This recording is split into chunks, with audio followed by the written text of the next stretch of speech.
Hello, Kilukkam വ്ളോഗിൻ്റെ പുതിയൊരു വീഡിയോയിലേക്ക് സ്വാഗതം. ഇന്ന് നേരം വെളുത്തപ്പോൾ മഴയൊന്നും ഇല്ലാത്തത് കൊണ്ട് തന്നെ എൻ്റെ പൂന്തോട്ടമൊക്കെ നല്ല ഭംഗിയിലങ്ങനെ നിൽക്കുക കേട്ടോ. എനിക്കിവരെ എന്നും ഇങ്ങനെ കാണാനാണ് ഇഷ്ടം. എപ്പോഴും പൂത്തും തളിർത്തും കുരുവികളും ശലഭങ്ങളും ഒക്കെ വന്ന് നിൽക്കുന്ന ആ ഒരു ഗാർഡനാണ് എനിക്കിഷ്ടം. ഇന്ന് നമ്മൾ പുതിയൊരു അതിഥികളെ കാണാൻ പോവാണ്. എൻ്റെ കുറച്ച് ഗപ്പിക്കുട്ടന്മാർ. ഇവരെ അത്ര വലിയ ശ്രദ്ധയൊന്നും ഇല്ലെങ്കിലും ഇടയ്ക്കിടയ്ക്ക് മക്കൾ ഫുഡൊക്കെ കൊടുക്കാറുണ്ട്. ഇവരിപ്പോൾ ഒരുപാടായിട്ടുണ്ട്. പിന്നീട് അകത്ത് കയറി സാധാരണ പരിപാടികളൊക്കെ അങ്ങ് തുടങ്ങി. മക്കൾക്ക് സ്കൂളിൽ പോകേണ്ടത് കൊണ്ട് തന്നെ ഞാൻ തലേന്നേ ചോറ് തിളപ്പിച്ച് റൈസ് കുക്കറിനകത്ത് വെച്ചിരുന്നു. ഇന്നിട്ടാൽ നാളെ വേവുന്ന അരിയെന്ന് പറയുന്നത് കറക്റ്റാണ് കേട്ടോ. ഇന്നലെ രാത്രിയിൽ ഇട്ട് വെച്ചു, ഇന്ന് രാവിലെ വെന്തു. പിന്നീട് നമ്മൾ കുറച്ചും കൂടെ ഒക്കെ അതൊന്ന് തിളപ്പിച്ച് അവനെ എന്ത് ചെയ്ത് നമ്മൾ ഊറ്റി അങ്ങോട്ട് വെച്ചു. ഊറ്റി വെച്ചതിന് ശേഷം രാവിലത്തെ ബ്രേക്ക്ഫാസ്റ്റൊക്കെ ഉണ്ടാക്കണ്ടേ. ഇന്നത്തെ ബ്രേക്ക്ഫാസ്റ്റ് പുട്ടും കടലയാണ് കേട്ടോ.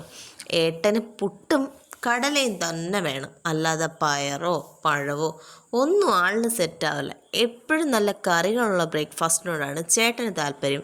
അപ്പം മുട്ടക്കറി, ചപ്പാത്തി മുട്ടക്കറി, ചപ്പാത്തി കിഴങ്ങറി, ചപ്പാത്തി കടലക്കറി, ഇഡലി സാമ്പാർ അത്ര പിടുത്തമല്ല. ദോശ, ചമ്മന്തി ഇതൊക്കെയാണ് ഏട്ടൻ്റെ ഫേവററ്റ്. ഉപ്പുമാവൊന്നും ആ വഴിക്ക് വരാൻ സമ്മതിക്കില്ല. അതുപോലെ കുഴക്കൊട്ട, ഇലയപ്പം ഇതൊന്നും പുള്ളിക്ക് താല്പര്യമില്ലാത്ത വിഷയമാണ്. അങ്ങനെ കടലക്കറി വെക്കാം. കടലക്കറി ഞാൻ കാണിക്കുന്നില്ല. പിന്നീട് പുട്ടുണ്ടാക്കാം. പുട്ട് ഇത് വളരെ ഈസിയായി നമുക്ക് കുഴച്ചെടുക്കാവുന്ന പുട്ടുപൊടിയാണ് കേട്ടോ. വെള്ളം ഒഴിച്ച് ഇച്ചിരി നേരം കുതിർത്ത് വെച്ച് കഴിഞ്ഞ് നമ്മൾ നോക്കുമ്പോഴത്തേക്കും നമ്മുടെ പുട്ടുപൊടി നല്ല അടിപൊളിയായിട്ട് കുഴഞ്ഞിട്ടുണ്ടാവും. നമ്മൾ സാധാരണ ചെയ്യുന്ന പോലെ അങ്ങനെ കട്ടകട്ടത്തൊന്നുമില്ല. പണ്ടൊക്കെയാണ് ഇവിടെ ഞാൻ അരി വാങ്ങിച്ച് പൊടിപ്പിക്കുമായിരുന്നു. എന്തൊരു കഷ്ടപ്പാടായിരുന്നെന്നറിയാമോ. അരി വാങ്ങിച്ച് കഴുകുന്നതും പൊടിപ്പിക്കുന്നതും ഒന്നുമല്ല. ലാസ്റ്റ് നമ്മളിങ്ങനെ ഇവിടെ പൊടിയൊക്കെ നനയ്ക്കുമ്പോഴല്ലോ കട്ട കെട്ടി ചിലപ്പോൾ പശയുള്ള അരി ആയിരിക്കും കിട്ടുന്നത്. പിന്നെ കൂട്ടിനകത്ത് ഞാൻ ക്യാരറ്റ് അങ്ങനെ പച്ചക്കറി ഉള്ളിച്ചോട്ടെ എന്ന് കരുതി പറഞ്ഞ മാത്രമേ നമ്മുടെ പുട്ടങ്ങ് റെഡിയായി കേട്ടോ. അപ്പോഴേക്കും നമ്മുടെ കടല വെന്തിരിക്കുകയല്ലേ. കടലയുടെ റെസിപ്പിയായിട്ട് തന്നെ ഇടാം. അതുകൊണ്ടാണ് കടലക്കറി കാണിക്കാത്തത്. പിന്നെ അതങ്ങോട്ട് കടുക് വറുത്തു. സാധാരണ എല്ലാവരും ചെയ്യുന്ന പോലെ കടുകും പൊട്ടിച്ച് എണ്ണ ഒഴിച്ച് താളിച്ച് അവനെ അങ്ങോട്ട് കലക്കി എടുക്കുമ്പോഴത്തേക്കും നല്ല കൊഴുത്ത സാമ്പാർ നല്ല സെറ്റായിട്ട് കിട്ടും. അച്ഛനും മോനും ഉള്ള ബ്രേക്ക്ഫാസ്റ്റ് കൊടുത്ത് അവരെ പറഞ്ഞു വിട്ട്. ഇത് അച്ഛനും അടുത്ത് വരുന്നത് മോനും. പിന്നെ ഇന്ന് കുക്കാവച്ച് പോയില്ല. കുഞ്ഞിന് ചെറിയ പനി. അമ്മയുടെ പനിയൊക്കെ ചെറുതായിട്ട് കുറഞ്ഞിട്ടുണ്ട്. പിന്നെ ഈ ചെയ്യാൻ പോകുന്നതാണ് മക്കളെ വാഴയ്ക്കാത്തോരൻ. എന്താ പറയുക.